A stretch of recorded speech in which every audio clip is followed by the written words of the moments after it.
Hello everyone, welcome to my channel. And today let's talk about musicals again. This time we're going to discuss a Disney film called Disenchanted and one of its incredibly fun songs, Better. How can you believe you're better than I?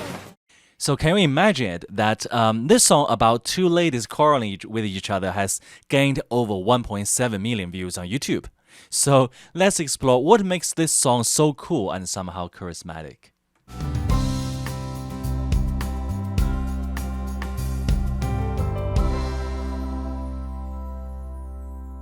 Actually, I think this song will really open your eyes if you haven't heard it before. So it's especially enjoyable to see how villains are portrayed in an interesting way. But before we dive into the song, let's briefly talk about the background of the film and the plot. So, Disenchanted is a 2022 American musical fantasy romantic comedy film. It was released on Disney Plus in November of last year. It features Amy Adams as the lead character Giselle. So after the events of the first film, Giselle, her true love Robert, and Robert's daughter Morgan move into a new house in the suburbs. Throughout this process, they are being watched by the villain Malvina. So as various problems arise, Giselle makes a wish to turn their lives into a perfect fairy tale. However, just like how medication can have side effects, this spell also has dramatic consequences. Giselle must race against the clock before midnight to save her family and the kingdom of Andalasia. So the side effect is that Giselle forgets one important detail. That fairy tale lives, although filled with many beautiful aspects, cast her in the role of a stepmother. Fairy tales often portrayed stepmothers as malicious characters, right? So she realizes that she's being controlled by her evil side against her true will. She falls under the influence of an evil personality and challenges Malvina to the throne of Monrolasia. She wants to become the only evil queen. So this time we have chosen this song in which Giselle and the antagonist, Malvina Monroe, have an aggressive battle. I find this song really enjoyable. So next, let's watch this selected segment together. So as we watch, I will provide my comments and look at how we can learn new techniques for singing or appreciate similar songs better. Of course, when it comes to voice acting and musical theater performances, I pay great attention to the actors' facial expressions, whether they immerse into their characters while singing, and whether their performances feel natural rather than forced or artificial. So we'll also discuss some vocal techniques. So when we play the segment next, so please pay special attention to if their performances are natural or not. And most importantly, look at their eye expressions. And okay, let's start with their dialogue before the song as it sets the stage better. And then we'll see how they transition into the singing part. All right, let's get started.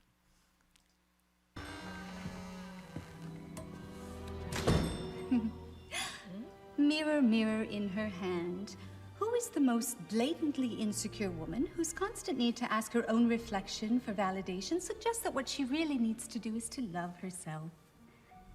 In all the land.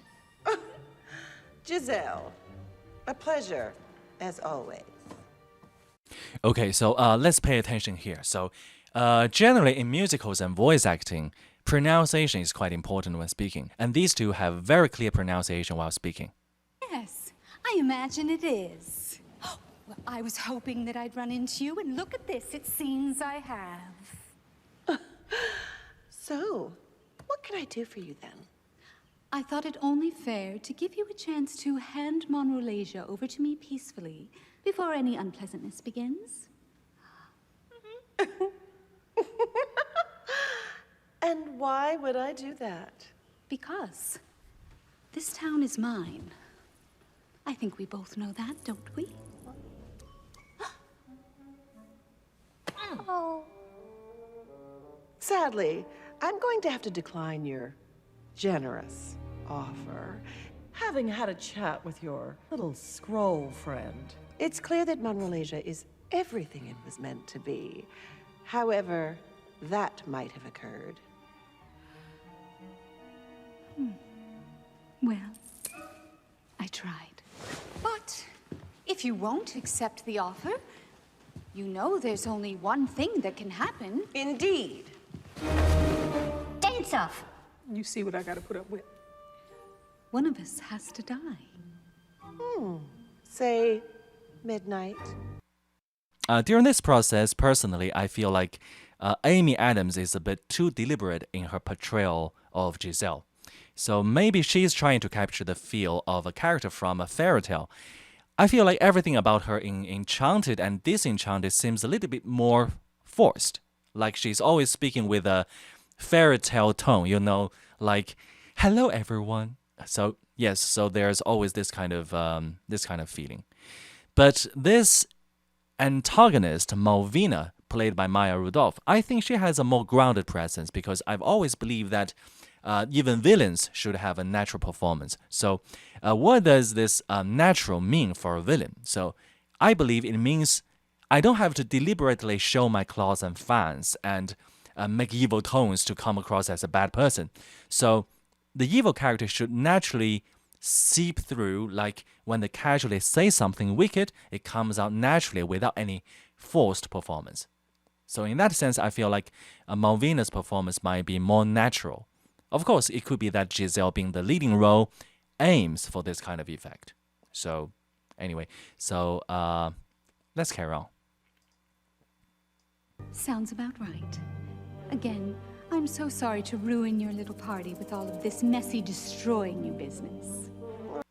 Look at how she says this kind of with all this messy destroying you business. So I think the continuity of her speech is very good. I often say that if you can express your voice well in everyday voice acting and speaking, like this smooth and resonant chest voice, this kind of sound, keep it going, keep it smooth. So if you can do that while speaking, then generally you do well in singing too.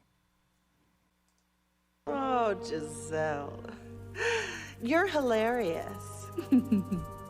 Delusional, but hilarious. Please don't fear that you are upsetting me. Dear, I barely know you're there. So I think the transition is done pretty well. She goes from speaking to singing, and she still maintains that feeling of conveying a message. Sorry, were you speaking? You're hard to see. Like a smell that lingers in the air. In comparison, I feel Giselle's effort is a little bit more deliberate. Trying to be clever, that makes no sense. That's a role you haven't earned. You don't see your own insignificance. Well, it's time you learn. You may think you're bad, but darling, I am badder. Really, sweetie, where's the thrill in being just a has-been? I wanna be villain. You're a garter snake and I'm a big puff adder. Here, so during this process, their eye expressions, look at their eye expressions. Just now, staring at each other, and now, not looking at each other. So I think a crucial aspect of this song is that whether they are staring or not, they should have that kind of feeling of, I'm just saying what I want to say, not caring whether you care or not. And also, as they speak, they want to show that I'm speaking it to you. So I believe eye expressions have an important aspect. So the power of eye contact represents whether the content you sing internally has that feeling of, like the message I'm trying to deliver is limited to the connection between only you and me. So this will make what I sing have a purpose and sound more on point. So when you sing, you can try it yourself. For example, so this is Doctor Strange. So when you put something in front of you as a singing object, so try singing to it, and you find your voice becomes more penetrating and vibrant. Let's carry on. Face it, I am so much better than you.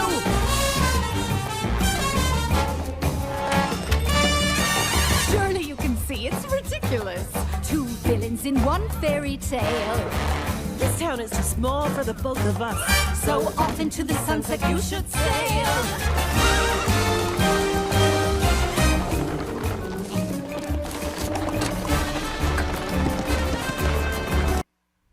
All right, so everyone pay attention to the background music. So the brass instrument sounds great, actually. The layering of the music is excellent. So the main melody, which is the main vocalist singing, and then the background music. So different instruments engaging in a kind of full dialogue. For example, the strings and other instruments might play their own melodies, but they all work together pretty well and serving the overall chord progression. And it's not chaotic, and the structure is clear. I can send my minions to help you pack. I'll be careful not to crow. Darling, I will miss you. Alas, alack, but you have got to go. So this part feels great. You have got to go. So it truly has that kind of commanding presence of a villain. You can claim you're bad, but I'm a better batter. Nothing you've got up your sleeve ever equal me as a mistress of evil. I'm the heart and brains, and you're just the bladder. How can So in this part, I feel that these two actresses really bring out the feeling of a sneaky and mischievous villain in their performance. you believe you're better than I? Nobody ever would bother to tell a tale with Maleficent and with Cruella. My cheekbones are sharper. My hair's much more high. So jump down a rabbit hole. Go climb a beanstalk. It's not a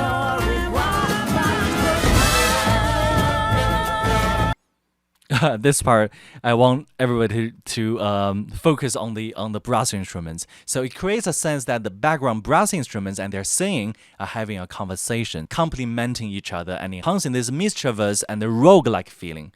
So moreover, the way they compare and compete with each other is like kids saying, "I'm better than you, I'm greater than you." So I believe this aspect is different from many fairy tales in the past because their performance feels like a mix of truly being a bad person and just playing games like a kid. So it's like they are half themselves as actors and half their characters in the play. So they seems to be like teasing and playing with each other. So I think this playful atmosphere is very helpful in allowing them to fully immerse themselves in the singing process and get into character in a relaxed way. So let's look at this part.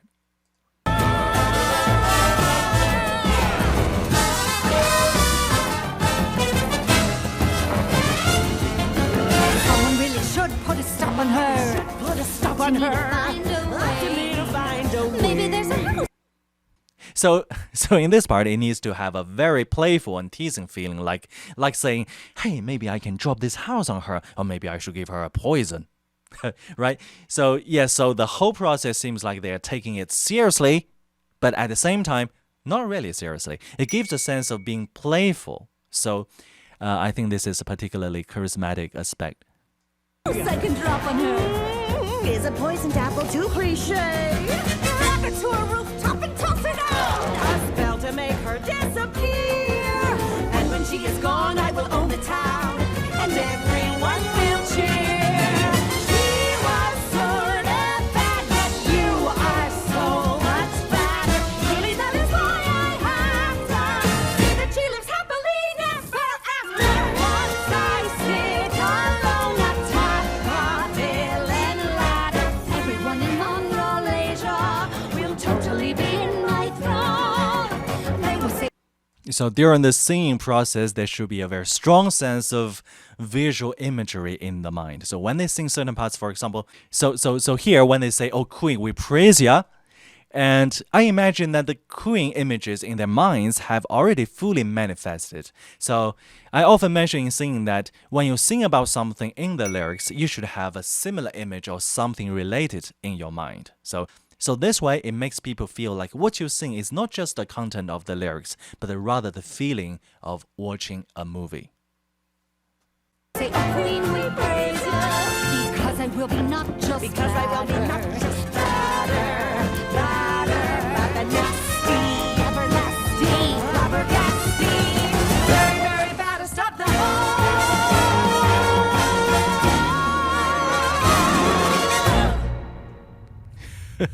So look at their expressions, look at their eyes.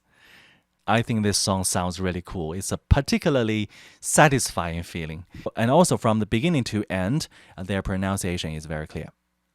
And also, actually, I want everybody to notice the volume of their speech. They don't forcefully shout or strain their voices to deliberately emphasize how they portray the villains. It's like they start performing with a volume that can be heard by a person just sitting in front of them. So let's intentionally listen to the voice when they speak.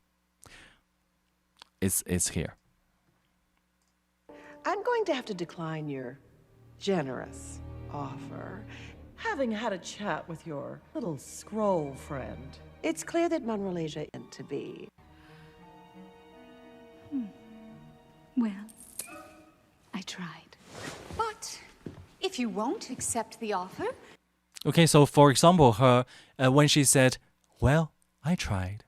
So look at her volume. So it's actually just loud enough for a person close to you to hear it, right? So sometimes we don't need to speak forcefully with lots of strength. When they sing later, they also only use a little force. You're hilarious. Like a smell that lingers in the air. Trying to be clever, that makes no sense. That's a role you haven't earned. You don't see your own insignificance. And later, when the emotions rise, the volume becomes slightly louder. And everyone will cheer. She was sort of bad, but you are so much better. Really, that is why I have to see that she lives happily ever after. Right? So therefore, in your singing activities, you can try not to exert too much effort. Sing with a volume that can be heard by a person who's just in front of you, and you will feel pretty good. And right, so overall, I think this is a very cool and charismatic performance. And you can watch it again without my comments, so the video of the song can be found online. When watching it, pay special attention to the expression in their eyes, the feeling of talking to each other limited to just you and me, the images that are presented in their minds, and that kind of half real, half fake, half serious, half playful feeling, as well as the coordination between music and the voice performance. Especially the brass instruments bring out the roguelike feeling vividly. So I believe that's why this song has received over 1.7 million views online. So this song is quite popular. Okay, so finally, let's summarize the points we can learn from this. So in singing, sometimes you may not need to be too serious or forceful. If you relax a bit and make singing feel more playful, you may feel more at ease. Being more relaxed makes it easier to produce sounds that are not easily achieved under normal circumstances. At the same time, I think this movie style may have a slight difference compared to some fairy tales in the past. In recent years, I feel that many Disney films have certain elements of seriousness, but also have a feeling of characters being like partly in and partly out. It means that they don't need you to put in a lot of effort to seriously portray the characters. Instead, they need a feeling that we're in a virtual play together and just playing games with each other. Of course, it doesn't mean that they are not serious about their work or have a careless attitude. So they are still fully involved in the plot, but there's a sense of playfulness and exploration throughout the process. So I think this playful feeling can bring out more charm and fun in performance, making us feel relaxed and humorous. I think everyone can try to appreciate such performances with this kind of mindset and also use it to help themselves relax while singing. At the same time, I think you can learn from the eye expressions in performances, and then when you determine whom you are singing the song to, create a feeling between you and the listener. And it's like that this song is specifically sung to you. And during the singing process, have corresponding images in your mind when the lyrics mention something, and try to articulate the words clearly. So I believe these tips will make your performance more professional. And this song, Better, is indeed very challenging and not easy to sing. I do think this song sounds cool. So at the same time, it brings some thoughts on how we perform villains. I don't know if any of you have had any various feelings in this regard. If you have any feedback or thoughts on the things we discussed earlier, please leave a comment. Also, if you like today's episode, please give it a like and share it with other friends. If you haven't subscribed yet, please subscribe to my channel and also turn on the notification bell. If there are any songs or plays that you would like me to talk about, please leave a comment below. And that's it for today, and we'll meet again in the next episode. Bye.